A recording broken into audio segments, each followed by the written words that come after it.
বিএনপির ভারপ্রাপ্ত chairman Tarique Rahman fingerprint দেওয়ার পর 7 থেকে 24 ঘন্টার মধ্যেই এনআইডি পাবেন বলে জানিয়েছেন জাতীয় পরিচয় নিবন্ধন অনুবিভাগের মহাপরিচালক এস.এম. হুমায়ুন কবির। শনিবার সকাল 10:30টার দিকে নির্বাচন কমিশনের সংবাদ সম্মেলনে এ বিষয়ে জানান তিনি। হুমায়ুন কবির বলেন, বিএনপির ভারপ্রাপ্ত চেয়ারম্যান তারেক রহমান ফিঙ্গারপ্রিন্ট দেওয়ার পর সর্বোচ্চ 24 ঘন্টা এবং সর্বনিম্ন 7 থেকে 8 ঘন্টার মধ্যে এনআইডি পাবেন।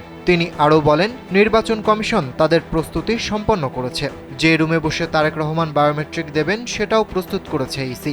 এদিকে বিএনপির ভারপ্রাপ্ত চেয়ারম্যান তারেক রহমান ভোটার তালিকায় অন্তর্ভুক্ত হওয়ার পাশাপাশি জাতীয় পরিচয়পত্র সংগ্রহ করবেন আজ।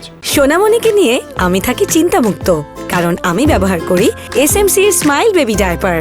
তারেক রহমানের সঙ্গে মেয়ে জাইমা রহমানও এনআইডির জন্য আবেদন করবেন। এর আগে তারেক রহমানের ভোটার হতে আইনি কোনো বাধা নেই বলে জানিয়েছিলেন নির্বাচন কমিশনার আব্দুর রহমান এল মাসুদ। তিনি বলেন, ভোটার তালিকায় আইনের 15 নম্বর অনুচ্ছেদ অনুযায়ী বিশেষ পরিস্থিতিতে যে কাউকে যে কোনো সময় ভোটার করতে পারে।